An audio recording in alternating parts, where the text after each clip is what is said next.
Polecę jeszcze jeden, bo to był krótki. Blog, uwaga, z 2018 roku, Cloudflare'owy. Kiedy jeszcze były takie bardzo, bardzo mięsiwe, ale opisuje to, w jaki sposób wykorzystują, podkreślam, 2018 rok, eBPF-a i XDP do ochrony przed DDoS-em. Czym jest w ogóle XDP? Bo to jest fajne wyjaśnienie i on fajnie naprowadza. To jest możliwość właśnie odpalenia filtrów kodu eBPF-owego dużo wcześniej w stosie do łączenia sieciowego. Kiedy?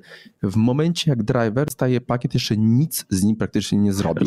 Czyli najwcześniejszy moment. Tak, to jest ten Express Data Path, który jest, sprzęt musi go jeszcze wspierać parę innych rzeczy, bo to jest tam cała... Tak, ale już użyłeś. Co to wspiera? Od Linuxa 4.8 i musi być wspierany przez drivery i to jest fajna informacja dla wszystkich, którzy mówią, pobawimy się. Większość driverów 10-gigabitowych i więcej to już wspiera, więc na lokalnych maszynach może wam się to nie udać, że tak powiem.